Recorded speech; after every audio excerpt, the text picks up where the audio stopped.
Hello, Humber students. Welcome to the first ever episode of the Humber Survival Guide. In this episode, we are having Amanda Rice. She's a product manager at Northwest Rubber and an alumni of the Digital Business Management program here at Humber. She's going to share us her experience as a Humber student and some tips on how to survive as a digital business management student here at Humber. Now, let's start our first episode. We would like to welcome our first guest, Amanda Rice, today. We are going to learn tips and tricks surviving digital business management. We'll go through the key phases of applying, surviving the first year, networking, internship, and graduation. Welcome, Amanda. Hi everyone, thanks for having me. So before we dive into the details, let's start with getting to know you. So what made you choose Humber? And can you tell us a little about yourself? I grew up in Newfoundland. So I grew up in a really small town of about 3,000 people. All I knew is I wanted to go to Toronto for school.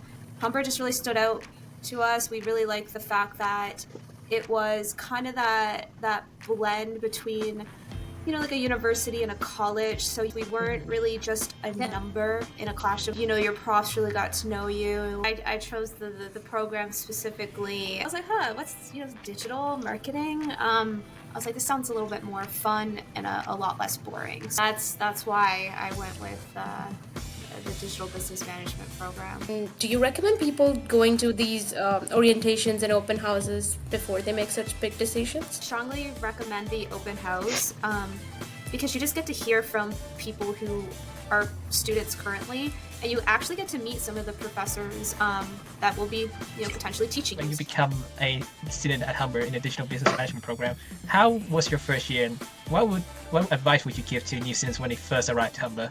It's been a while since my first year, but yeah, I'll echo what you said, Daniel. It was just so exciting. I think I was very nervous. I was a very shy person, but when I got into my first year, just that first semester, I met so many people, and the people that I met were quite the opposite of me. They were very outspoken, and they encouraged me to do, kind of come out of my shell a little bit. Hi guys, just a quick break to shout out our partnership with University, a podcast about spilling the tea about post-secondary industries and different educational institutions, while they dive in depth with trending topics and keeping up with the latest updates. So check them out. First year ultimately sets you up for, the remainder of the program.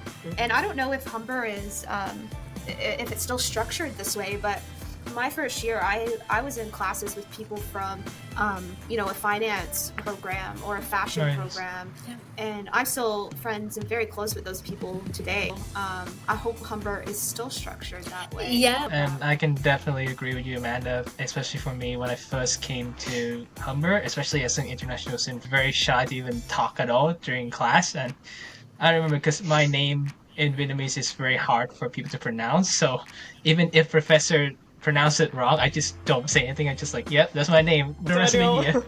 Oh my God. I'd say net communication, such an important thing, especially even when it comes to networking and going around to meet new people within your group of professions. Would you agree, Nhi? Yes. So I must say that a good communications in business we have like a fancy term, we'll call it networking, and networking is really crucial. So Amanda, when did you start building your professional network, and how did you approach it? I want to repeat what you said, that networking is so important. Take every opportunity you can to network. I started networking probably without realizing it day one, just with colleagues and getting to know the professors, just who in my current environment can I start to build those relationships with. So those first 2 years are great because you do get to build relationships with people from different programs who are ultimately going to end up, working in different fields. I became very active on my LinkedIn profile. Mm-hmm. I'm not anymore, but posting content and sharing my thoughts and everything, and engaging with other people's content. And that ultimately just kind of ranks you higher in the search for recruiters and everything like that. So that proved to be very helpful later on in my career. Other piece is, again, just networking within your group or your program. So joining the DBSA. Guest speakers, and if, whatever they're bringing into the class, network as much as possible, because you never know where that will lead you after graduation. Perfect. So yes, It's very very good, important. Yeah. very important information about LinkedIn. And also, actually, previous year and this year, Hadadees actually collaborate with people from Google, so they offer us a free access to Google certificates. So I'm very curious, like, was it the same at your time? What about certifications? Like, did you earn any certifications that help you in your studies during the time you at Humber, or your current? It actually built some knowledge, foundation knowledge for your current career right now. So that's a great question. I did do a few courses. I did them on a platform called Udemy. Yeah. Oh, Mm-hmm. yes, that's a very good one too as well. I use Udemy just to expand my own knowledge, and it helped because my current position, I'm working for a company that is that's been around a really long time, and it's a pretty small company, and they've used agencies in the past just for social media and digital marketing, and I was able to prove that I could bring that in-house and save us a lot of money just from my knowledge of doing these courses. I love that you said that it was a gift for yourself, because a bunch of people, they look at online courses and they're like, oh, it's a bunch of work, I already have other work in school, but Yeah. I really love that you said that. Yeah. Yeah, I think that's how you gotta people treat should yourself. see it, though. Like, not as like something for you to help get a job, but actually a gift for yourself to expand your knowledge. Exactly. Thing. Yeah. And some of the courses, they actually, after you've done it, you actually have a hands-on like projects, like the products itself. So it's a very good thing to add it to your resume. And yeah, I'm really think that Hannity actually offer us like a free access to earn Google certificates. And actually, it's really good to have them on the LinkedIn account. I want to touch on something that you mentioned before. You landed your internship by doing a website through a class. That sounds so fascinating. I wanted to know, when you did your internship, what was it like balancing work with school? I worked 20 to 30 hours a week at Starbucks throughout my whole degree. So balancing work and school just became the norm. And I'm very thankful that when I took on this internship, it was very flexible with hours. The key there is organization. For me, I treated everything like an appointment. So if it was, if I blocked off 3 hours to study, like that was an appointment that I had to go to and I had to show up for. It came to studying, it's very easy to push that aside when you're really tired from your internship or you're really tired from your part-time job. What I found helpful is I would always plan it with someone else. I would never really study alone. Definitely. I love the idea about the appointment, because it's just trying to keep yourself accountable and actually just doing the work. And if you think to yourself, oh, I have an appointment with myself rather than, oh, I have to study this chapter, you're right. That works so much better. I hadn't thought of that. Do you have any tips for making the most out of an internship? Whatever internship you end up in, treat it like it's going to be your full-time job. Because if you really excel in that position, the company will likely want to hire you afterwards. And you just got to put in the work during that time to really, show up and be an A player. Don't go in thinking like this is just something I need to check off to graduate. Use that time to really network with not only the team of people that you're hired to work with, but reach out to others in the organization and just have like a quick coffee chat and focus more on, the networking and building those relationships and being present and very engaged during that period of time. Yeah, 100%. I couldn't agree more. Right now, we just wrapped up our internships and we all went through the process. We all were the interns that didn't know what they were doing in the company.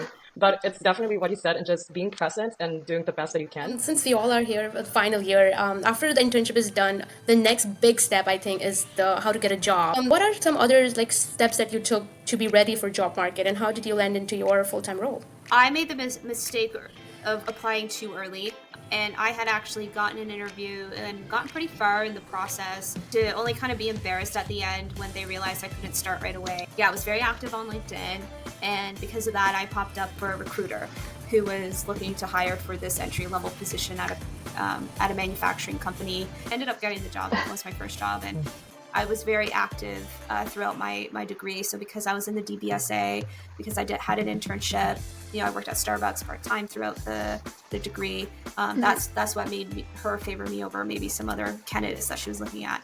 So it just goes to show that everything that you do within the degree does pay off, even if you're thinking like, does anyone really care? Yes, they definitely care. You mentioned that it was too early for you to apply. We are 7 months away from graduating. Do you recommend us to start applying now, or do you think we should still wait for until the last semester? I would definitely wait. I would wait on the application piece. I wouldn't wait on the networking piece. Like, now is the perfect time to network and start listening to podcasts.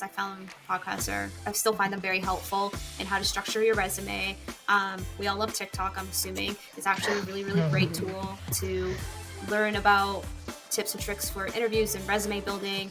You just have to make sure you filter your algorithm to show you that Thank content. you for your time. I kind of want to end this off with thanking you for being on our podcast and for being our first ever guest to start off the first ever tip in the Humber Survival Guide. Now, with that being said, what is the ultimate Humber Survival tip you want to give to a digital business management student? Oh, that's easy. Network. Forbes released a study last year that indicated 80% of jobs are filled by someone that the hiring manager knows or was referred to them.